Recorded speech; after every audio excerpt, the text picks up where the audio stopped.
बाबा साहब के क्या विचार है वकीलों पे, वो पढ़ रहा था। मेरा मन था कि वो विचार मैं आपसे बताऊं। तो हर एक अधिवक्ता, वो किसी जाति धर्म का हो, वो हमारे परिवार का हिस्सा है। क्योंकि जब आप कोर्ट में, कभी वकालत सिर्फ एक प्रोफेशन नहीं है रोजगार का। प्राइवेट सेक्टर में अधिवक्ताओं की नियुक्ति में, और अगर ये लाइट की व्यवस्था देखने वाले साथियों तक मेरी आवाज जा रही हो तो मैं समझता हूं कि आपका समय समाप्त जल्दी हो जाएगा। लेकिन अभी आप अपने कल पुर्जों को सही रखें, जिससे कार्यक्रम सुचारू रूप से चलता रहे, ऐसा भी मेरा आपसे आग्रह है।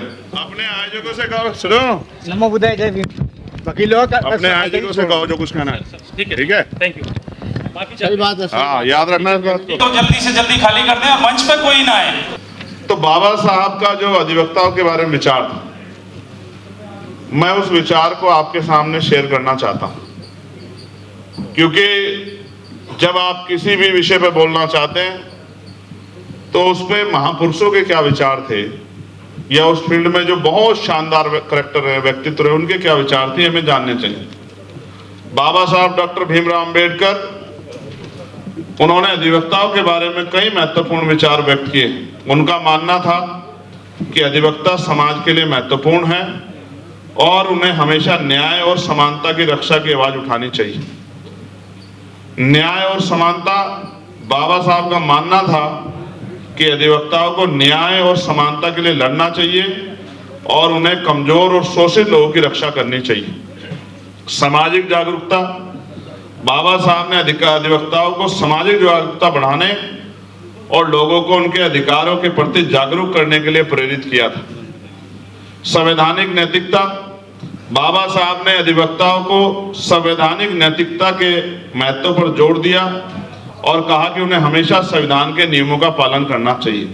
ज्ञान, मेरा आग्रह रहेगा कि इस बात पे आप बहुत गौर से सुने। बाबा साहब ने अधिवक्ताओं को ज्ञान और शिक्षा के महत्व पर जोर दिया और कहा कि उन्हें अपने क्षेत्र में हमेशा नवीनतम ज्ञान प्राप्त करना चाहिए। संघर्ष, बाबा साहब ने अधिवक्ताओं को संघर्ष करने और अन्याय के खिलाफ आवाज उठाने के लिए प्रेरित किया। नवीनतम ज्ञान, अभी कुछ दिन पहले ऐसा हुआ कि पूरे अधिवक्ताओं को नई तरह से जो है किताबों को टटोलना पड़ा। आईपीसी खत्म हुई और बीएनएस आ गई, सीआरपीसी खत्म हो गई, एविडेंस खत्म हो गया, और उसकी जगह पे भारतीय नाम के साथ चीजों में बदलाव किया गया। धाराओं की सूचियां बदल गई।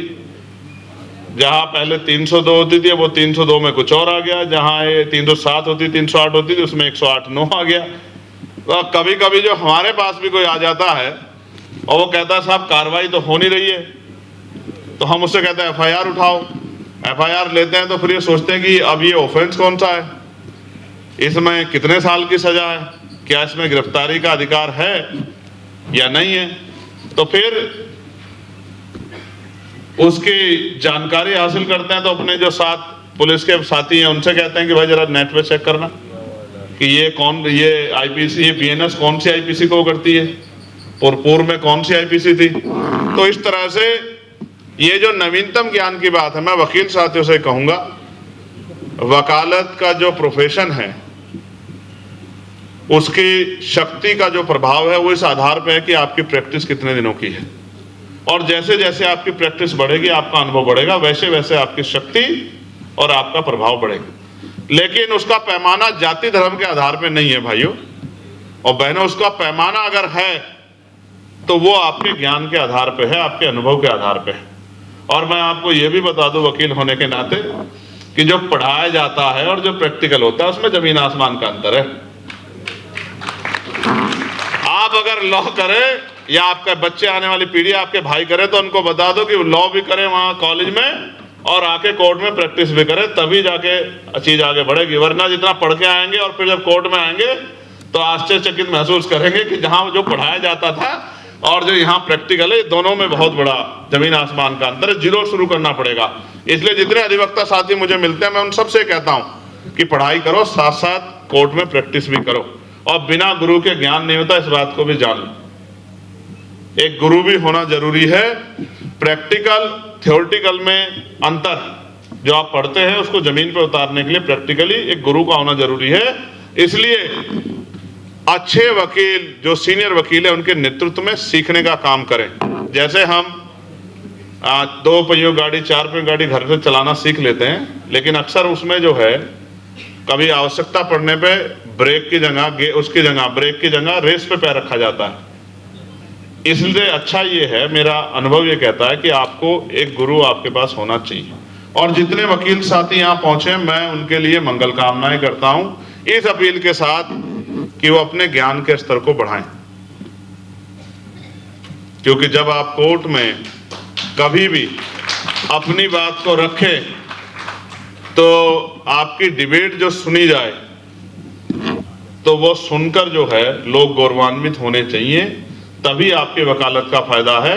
वरना जिस तरह का सिस्टम अभी है, मैंने अगर भाई यही वकील जो हैं यही जज बनते हैं, अभी तो सिस्टम ऐसा ही है, इन्हीं वकीलों में से जज बनते हैं। पहले ये न्याय के लिए लड़ते हैं, फिर ये न्याय करते हैं। इसका आधार क्या है? उसका आधार यही है कि अगर जो प्रभावशाली होता है, शक्तिशाली होता है, हालांकि कोलोजियम में तो कई आधार हैं, लेकिन फिर भी जो मेरिट को चैलेंज करता है, जैसे अभी कैल साहब हमारे जो हैं, जो मध्य प्रदेश जो है हाई कोर्ट के चीफ जस्टिस थे, और वो अलग बात है कि वो अति वाली सिचुएशन क्या बनी, लेकिन मैं आपको बहुत जिम्मेदार से कह सकता हूं कि वो सुप्रीम कोर्ट के लिए एलिजिबल थे। और मुझे बड़े दुख के साथ कहना पड़ेगा कि क्यों ऐसा हुआ कि वो सुप्रीम कोर्ट नहीं पहुंच पाई, ये हमारे लिए चिंता का विषय है। नीचे से, क्योंकि एचजीएस यूपी में तो हो नहीं रहा, बहुत मुश्किल हो रहे, तो नीचे से आदमी आता है पीसीएस जे के थ्रू, और उसको हाई कोर्ट जाने में इतना समय लगता है। इसलिए मैंने न्यायमूर्ति जी से कहा कि भाई आपका संघर्ष बहुत सारे वकीलों को प्रेरणा देगा कि इनको किस तरह काम करना चाहिए। और मैं फिर एक बार आपको यह भी बता दूं कि वकालत सिर्फ एक प्रोफेशन नहीं है रोजगार का, इस काले कोर्ट के ऊपर जिम्मेदारी भी बहुत है। और इस काले कोर्ट में न्याय, पीड़ित और न्याय के बीच में अगर कोई न्यायमूर्तियों से, जजों से अपने ज्ञान के आधार पर जिसके ऊपर बहुत सारे दोष लगाए गए हैं, बहुत सारे आरोप लगाए गए, उसको भी बरी करा सकता है, तो ये उसका अनुभव, उसका संघर्ष ही है। ये आसान काम नहीं है, ये बहुत शानदार काम है। बस इसको ज्ञान के साथ आगे बढ़ाना है। कई सारी मांगे मेरे सामने रखी हैं, मैं उन मांगों के लिए विश्वास दिलाता हूं कि मैं पार्लियामेंट में आप सबके सहयोग से इन मांगों को उठाने का काम करूंगा। जैसे कि आपको याद भी होगा, चाहे हापुड़ में अधिवक्ताओं पर अत्याचार हुआ हो, या फिर गाजियाबाद में अधिवक्ताओं के साथ मारपीट की गई हो, वो दोनों घटनाएं जब अधिवक्ताओं के ऊपर पड़ी हुई हापुड़ के उसकी लाठियां मैं देख रहा था गाजियाबाद वाली, तो ऐसा लग रहा था कि ये लाठियां हमारे अधिवक्ता भाइयों में नहीं, ये हमारे ऊपर ही पड़ रही हो। क्योंकि जब हम इस काले कोट को पहनते हैं और अधिवक्ताओं की बात करते हैं, तो हर एक अधिवक्ता, वो किसी जाति धर्म का हो, वो हमारे परिवार का हिस्सा है, हमारा भाई है, हमारा अपना है। उसकी लड़ाई लड़ना, उसके साथ खड़े होना, ये हमारी शक्ति भी है। और ये एक उदाहरण भी है कि इन काले कोट वालों से किसी भी तरह का विवाद करने से पहले कई बार सोचना पड़े। ये तो दिल्ली है, दिल्ली के साथियों, बिजनौर तक के साथी हमारे यहाँ आए हुए हैं। दिल्ली में तो मैंने कई बार देखा है कि जब खाकी का और काले कोट का सामना होता है तो इमरजेंसी जैसे हालात हो जाते हैं दिल्ली। अगर ये धरना कर लें, स्ट्राइक कर लें, तो न्याय व्यवस्था पूरी डिस्टर्ब हो जाती है।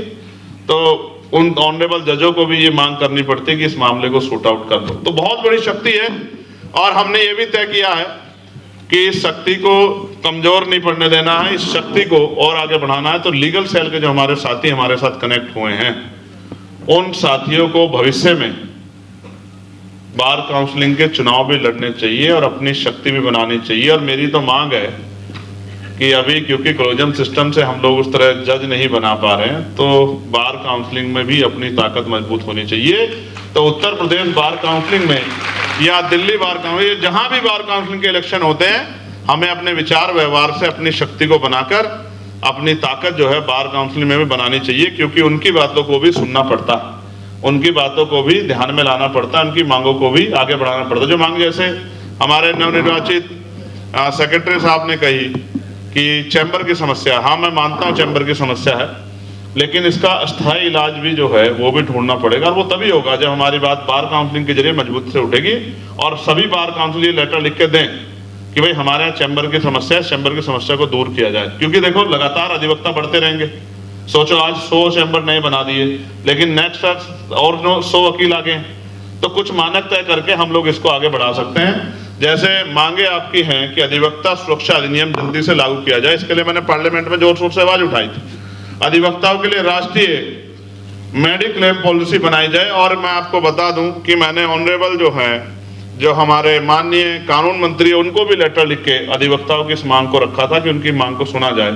भारत के प्रत्येक न्यायालय में अधिवक्ताओं के लिए पर्याप्त चैम्बर की व्यवस्था हो, अधिवक्ताओं को राजपत्रित गजेटेड अधिकारी का दर्जा दिया जाए, नए पंजीकृत अधिवक्ताओं के लिए निश्चित समय तक उचित भत्ते की व्यवस्था हो, नए पंजीकृत अधिवक्ताओं के लिए पर्याप्त अवधि तक प्रशिक्षण की सरकार द्वारा उचित व्यवस्था की जाए, सीनियर अधिवक्ता जो प्रैक्टिस करने में असमर्थ हैं उनके लिए उचित पेंशन की व्यवस्था सरकार द्वारा की जाए, अधिवक्ताओं के लिए भारतीय राजमार्गों पर लगे सभी प्रकार के टोल टैक्स समाप्त किए जाएं, अधिवक्ताओं के लिए सरकारी आवासीय योजनाओं में पर्याप्त कोटा लागू हो, अधिवक्ताओं के बच्चों के लिए प्राइवेट स्कूलों में उचित रिजर्वेशन कोटा की व्यवस्था प्रावधान किया जाए, क्लोजम सिस्टम के द्वारा जजों की नियुक्ति में रिजर्वेशन कोटा लागू किया जाए, पब्लिक सेक्टर अंडरटेकिंग में अधिवक्ताओं की नियुक्ति में रिजर्वेशन कोटा लागू किया जाए, केंद्र सरकार एवं राज्य सरकार द्वारा अपनी इच्छा के अनुसार की जाने वाले अधिवक्ता एसजी, एसजी,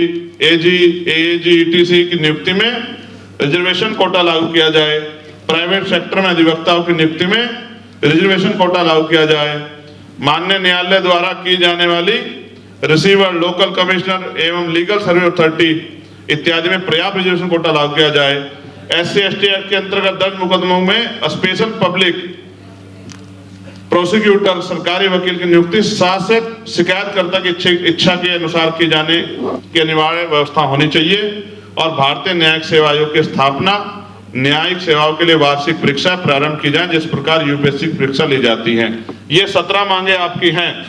मैं आपको विश्वास दिलाता हूं कि इन मांगों के लिए मैं कल ही हमारे देश के कानून मंत्री को पत्र लिखूंगा, और जब पार्लियामेंट चलेगी तो इन मांगों को जोर शोर से उठाने का काम करूंगा। मैं आपको फिर विश्वास दिलाता हूं, हालांकि अधिवक्ताओं का मंच, मैं आपको विश्वास दिलाता हूं कि अंतिम व्यक्ति, क्योंकि हमने भारत की पार्लियामेंट में ये शपथ ली थी कि हम भारतीय संविधान के अनुसार विधि के अनुरूप कार्य करेंगे। मैं आपको विश्वास दिलाता हूं, ना जाति ना धर्म, जिस भी व्यक्ति के साथ अन्याय होगा और जिस भी पॉलिसी से गरीब, किसान, कमजोर, महिलाएं, नौजवान लोगों की भलाई हो सकती होगी, उन सारे विषयों पे हम लोग काम करेंगे, कभी आपको निराश नहीं करेंगे।